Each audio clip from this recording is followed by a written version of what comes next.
I found out on the YouTube that if I, on this Sony Blu-ray player, that if you clear the history each time you watch a video, it doesn't say this content is too large and makes it hard for you to bring up and go where you need to go and watch what you need to watch. What I need to watch is see how these things downloaded and see where we're at and go listen to them and go, oh, okay. Because what's important is people living truthfully and then us having the freedom of faithful love.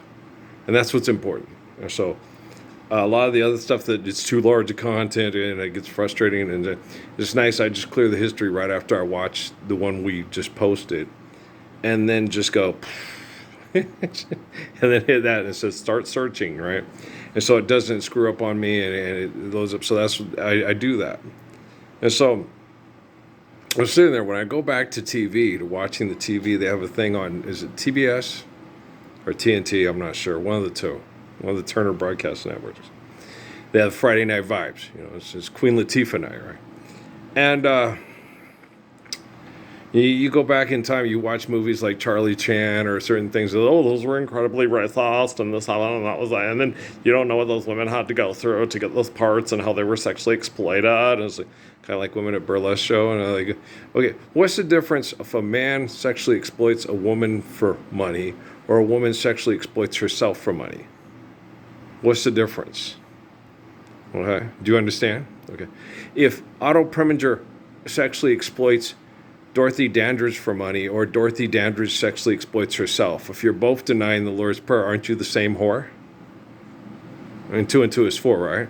So if all you ever did in your life was be Red Azalea, be the product of a propaganda movie that keeps us in secular tribal genocide, okay, for philanthropy, which is saying idolatry is kindness with money. I mean, it's pretty sick, right?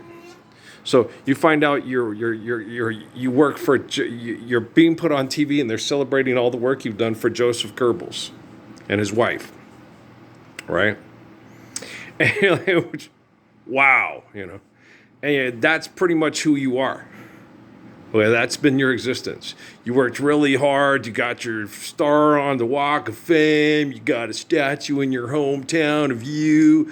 That's freaking Sylvester Stallone. And they have a statue of Rocky Balboa, okay, in Philadelphia, right? He's a fictional character. Okay.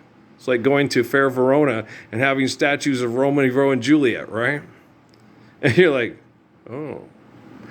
Oh, right. Okay. All you were was a propaganda, a puppet. That's it. Okay, that's your entire existence. It's all your hard work, your talent, I'm going through, because they had these two women on the Pac-12 network, you know, talking about, I never thought a woman could be a play-by-play announcer. They said you can't do it because her voice doesn't have that Vin Scully, to it. Doesn't have that Harry Carey to it.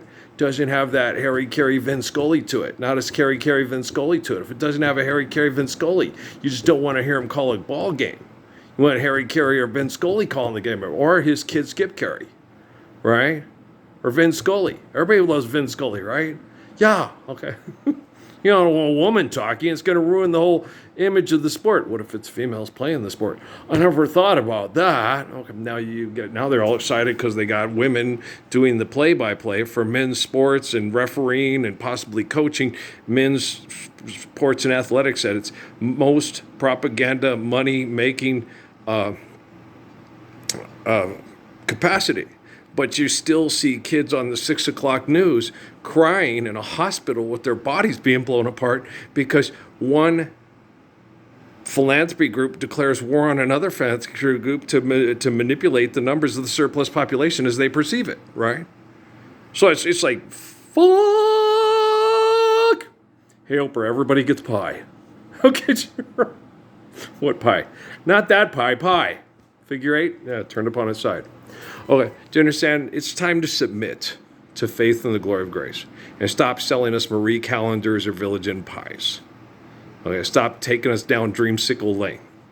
That's all you're doing is propaganda for millionaires and billionaires to continue genocide operations, okay? If you are paid for your testimonial for a corporation, okay, that is owned by people that are supposed to believe in the eternal spirit of John, the spirit of Jesus Christ, that is always among us to help us focus on the peace of Jesus Christ so we can all live the kingdom of heaven here on earth. Or you can take it and it's just rightly breaded and stick it in with the sweet and tangy sauce, and it's just perfect. How much money do I get? Do you see what I'm saying? Do you understand? Okay. You were given the option of accepting through social media the timetables of the book of Daniel and the book of Revelation, and all accepting submission to faith and infinite glory, and living the Lord's Prayer worldwide by using your ability to communicate, to accept it worldwide. You were given that ability by David Rockefeller and his group of the New World Order by January 22nd, 2013. It is now the 9th of May, 2024, and you're still watching children be blown apart by war instruments between two rival factions that are trying to take over the mall shop, the basketball courts, and the dance hall, and even Gomez Adams can't get them to stop. It's pretty fucked. It's extraordinarily fucked. I don't know why you don't feel like the worst fuckers in the history of fuck. Your shit stinks and it's totally fucked up.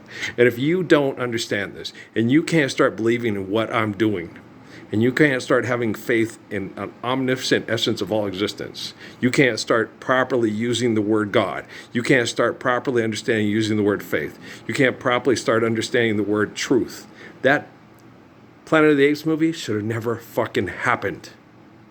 Okay? The Avengers, Thor, and the romantic of this, that should never fucking happened. All you are is Red Azalea. A little girl who was 7 years old, got her teacher Autumn Lee sentenced to death because she was a bourgeoisie who played a European classical music and Disney tunes for her to get her escape from having to watch her 3 and 4 year old siblings every day because she felt like the poor girl didn't have a chance to enjoy life. She was growing up too fast because her mom and dad work in a factory. I love you. I love you. Don't you understand?